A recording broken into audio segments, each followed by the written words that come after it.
واحنا لحقنا؟ يعني ده يا مؤمنين احنا لحقنا؟ ده لسه في اول اسبوع، في اول اسبوع لسه بنقول ضرب الجزاء ما تحسبش. ايه الداعي؟ انتوا قاصدين؟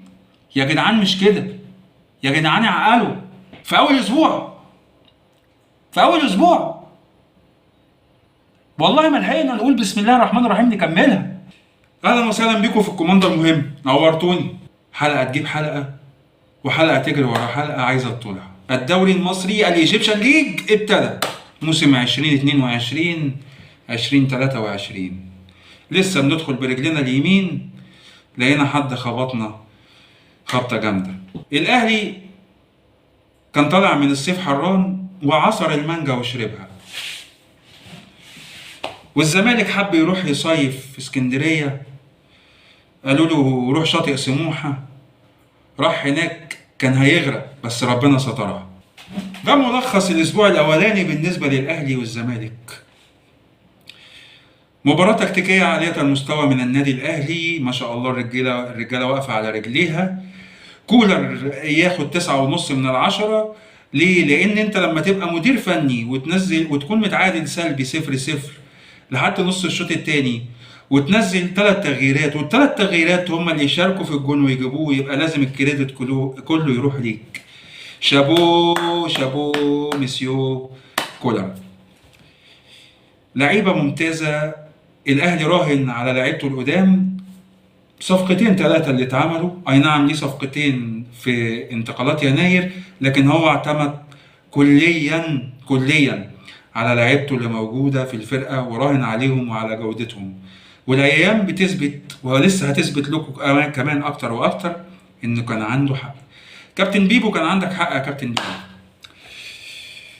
الناس اللي بتقول اللي كانت عماله تردد زي البغبغانات وتقول الخطيب فاشل، لا يا بيه، لا يا بيه، لا يا ابو لسان طويل، لا يا ابو لسان طويل، الخطيب مش فاشل يا ابو لسان طويل. الخطيب اللي فاشل دوت 4 سنين دلوقتي او 5 سنين في الاداره. شوف واخد كام بطوله في كره القدم، كام بطوله في كره الطايره، كام بطوله في اليد، كام بطوله في السله. اي نعم اليد اضعفهم، عشان الحقيقه ان الزمالك كان عنده جيل ممتاز، كان عنده جيل ممتاز. اتاثر مؤخرا برحيل احد اعمدته الرئيسيه، 2 عمودين من اعمدته الرئيسيه. لكن الخطيب لا غبار عليه. اقول لك حاجه يا بيه يا ابو لسان طويل، لو الاهلي مع الخطيب ما خدش بطولات يبقى شابوه على ادبه واحترامه. نرجع لمرجوعنا. النادي الاهلي زي ما احنا قلنا عصر المانجا.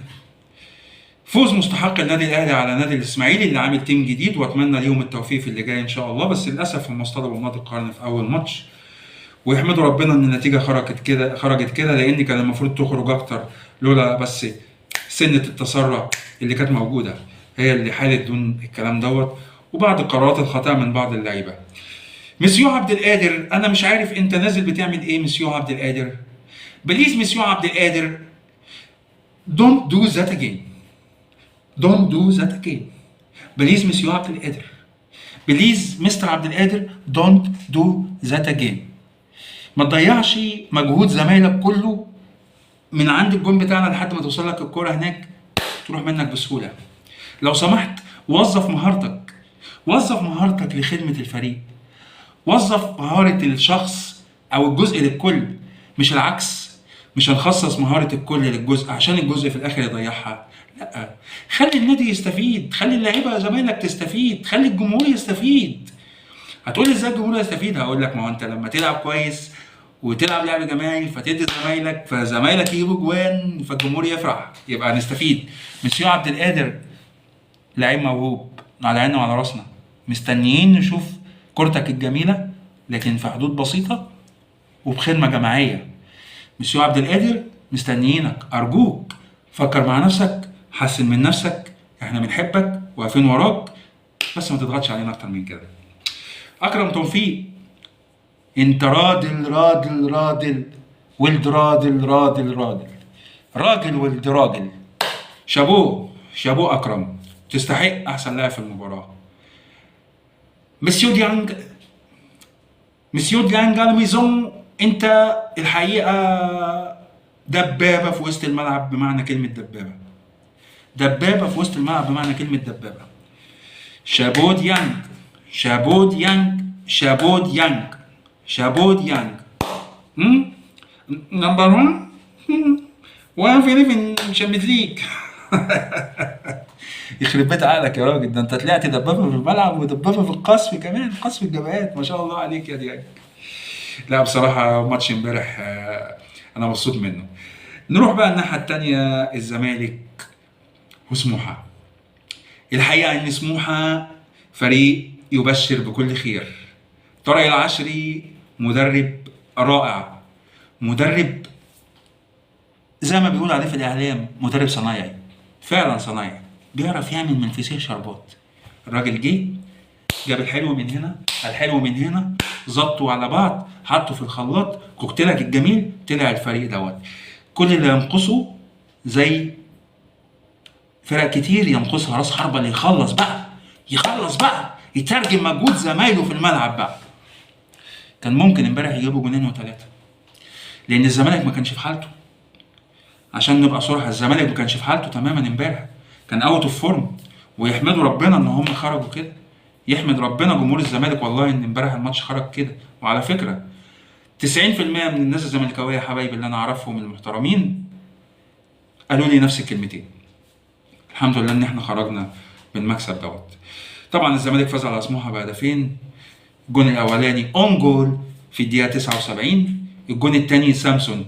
ايه يا راجل انت ده، ايه يا سامسون الحلاوه دي، ده بدني عالي قوي، الراجل عالي قوي يا جماعه، لا بجد عالي قوي ما شاء الله عليه، ده باي وتراي وترابيس والدنيا لعبه معاه.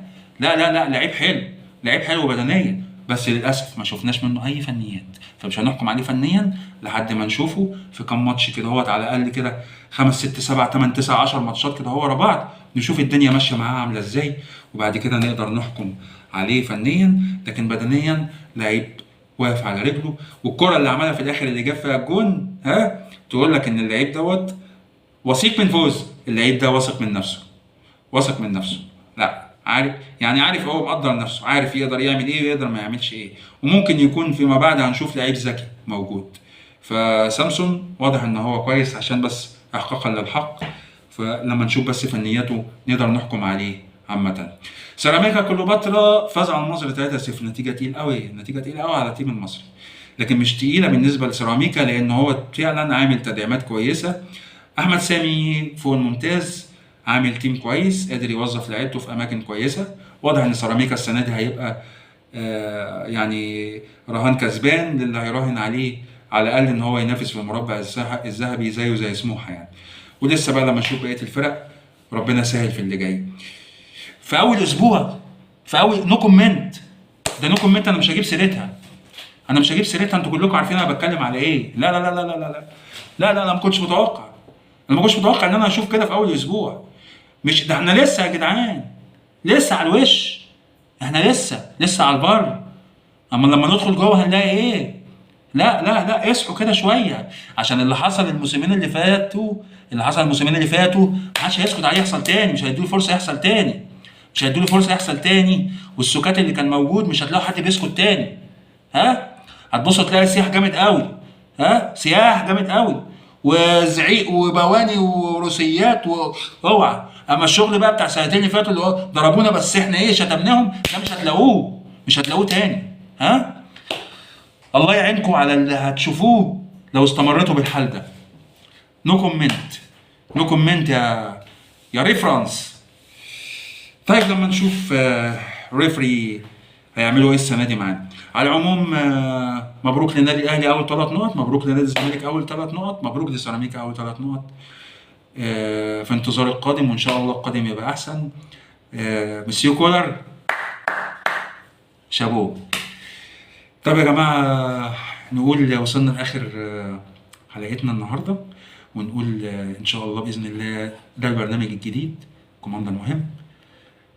هكون معاكم ان شاء الله باذن الله على طول بعد كل اسبوع في حلقه، او ممكن نزود حلقه كمان لو في ماتشات مهمه بالنسبه للفرقتين الكبار لقطبي الكره المصريه. اتمنى ان المحتوى اللي بنقدمه يعجبكم، اتمنى ان احنا نكون خفاف لطاف عفاف على قلبكم، وان شاء الله باذن الله مش هتشوفوا مننا اي ابتذال او اي حاجه فيها خروج عن المألوف. اتمنى بقى الناس اللي مسؤولين عن المنظومه والناس الكبيره في المنظومه تهدى. عاوزين نبتدي موسم جديد هادي وجميل وخفيف ولطيف وشريف. نبتدي موسم خفيف ولطيف وشريف. المحتوى اتمنى يكون عاجبكم، واتمنى نكون احنا وصلنا لكم اللي كنا عايزين نقوله. يا ريت تدعمونا بقى باللايك الجميل بتاعتكم، تدعمونا بالمشاهدات اللذيذه بتاعتكم اللي تكونوا معانا على طول، واللي حابب يسيب كومنت يا ريت يبقى زاد وشرف ونور. ولو عايزين تسألوا في اي حاجه انا تحت امركم. دايما ان شاء الله باذن الله نتقابل في الخير. نورتوني.